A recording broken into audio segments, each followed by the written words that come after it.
Iya, kami ingin mengetahui Pak, untuk dari realisasi dan yang berhasil digalang melalui IPO ini seperti apa rencana penggunaannya Pak? Boleh dielaborasi? Baik, jadi kita seperti tadi sudah diutarakan, memang kami berhasil untuk menggalang dana 2,79 triliun rupiah, yang mana sepertiganya memang masuk ke dalam Archie Indonesia karena itu bagian dari penerbitan saham baru.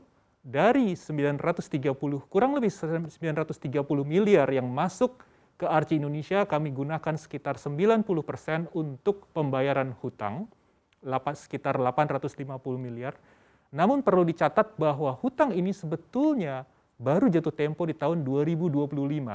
Masih lama? Masih lama. Jadi ini adalah dana segar yang kami terima, extra money yang kita pakai untuk percepatan pembayaran hutang agar perseroan lebih leluasa lagi untuk melakukan ekspansi bisnis ke depannya. Begitu, Mbak. Memanfaatkan juga mungkin ya, era suku bunga rendah saat ini, boleh dikatakan demikian? Betul, betul, ya. Iya. Pak, Adam juga kami ingin mengetahui apakah hasil IPO yang dilakukan hari ini sudah memenuhi ekspektasi? Sudah memenuhi.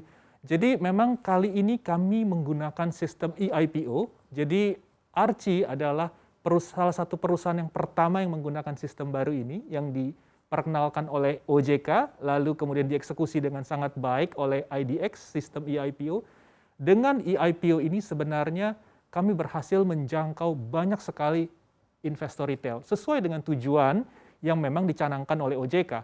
Mereka membuat sistem ini tujuannya supaya saham-saham IPO ini tidak hanya dinikmati oleh investor institusi. Nah, biasanya kan itu yang terjadi ya, ARA berkali-kali, kemudian retail istilahnya kebagian distribusinya dan itu pun sudah di harga tinggi. Ini Archie banyak dipuji-puji oleh analis dan juga investor retail bahwa ini pemerataan cuannya cukup baik seperti itu. Mereka yang order melalui IPO mendapatkan cukup baik, mereka cukup puas dengan jatah yang mereka dapatkan. Seperti apa Pak? Mungkin boleh direspons juga. Betul sekali. Jadi memang dengan sistem eIPO ini, saya melihat daftar pemegang saham itu ada banyak retail yang membeli saham hanya 1 lot, 10 lot, itu banyak sekali, yang ribuan investor. Yang saya kira ini adalah suatu yang patut diapresiasi dari produk IDX ini.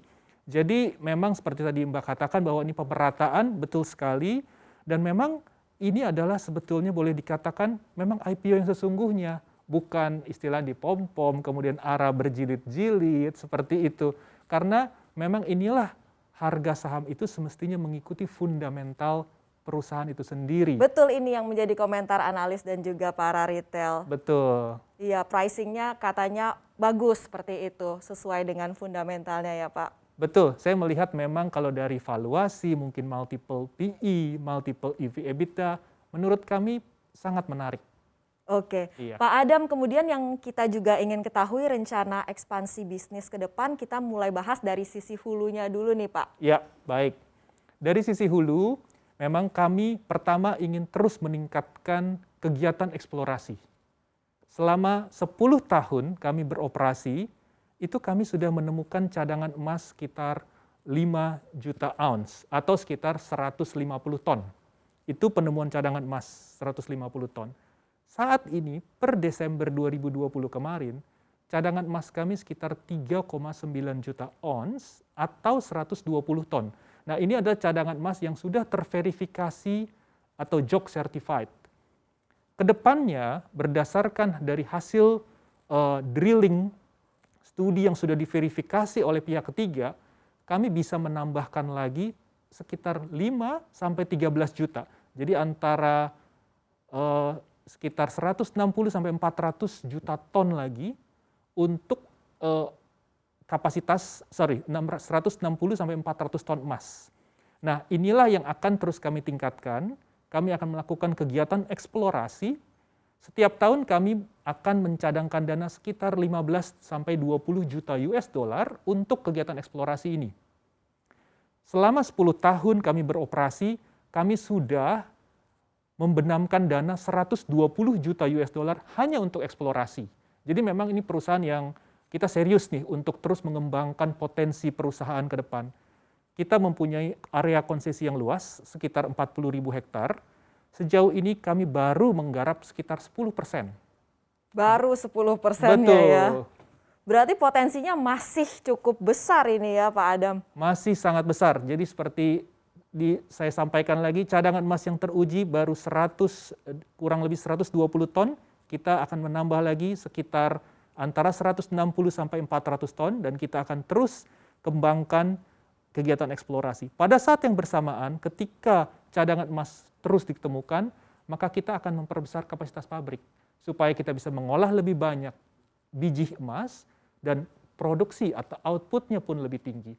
Untuk meningkatkan kapasitas produksi yang per akhir tahun kemarin 3,6 juta ton menjadi 8 juta ton di akhir tahun 2025.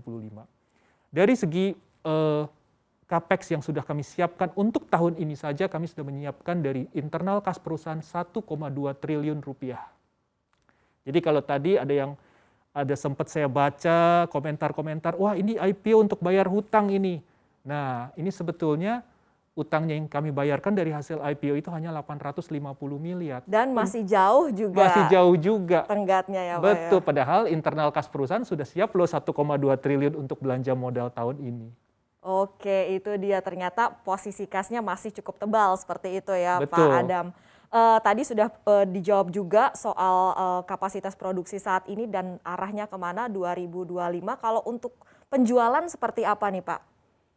Untuk penjualan, kita melihat penjualan itu boleh dibilang selalu apapun yang kita produksi kita bisa selalu jual. Karena emas itu yang kita produksi adalah emas 99,99%. Jadi ekuivalen dengan cash lah istilahnya seperti itu. Jadi ketika barangnya jadi langsung sudah ada pembeli yang biasanya memang menunggu untuk membeli seperti itu. Jadi ini adalah sebuah perusahaan yang terintegrasi ya Pak, hulu dan hilir semuanya ada di sini ya Pak untuk Archie. Betul, ada tinggal satu lagi yang belum kami lakukan yaitu refinery. Nah, jadi hasil akhir daripada pabrik kami berbentuknya adalah gold dore atau seperti batu bata. Ini adalah campuran emas dan perak. Inilah yang kemudian kami kirim ke refinery third party untuk dipisahkan antara emas dan perak. Setelah dipisahkan, emas inilah yang kemudian kami ekspor untuk pasar luar negeri.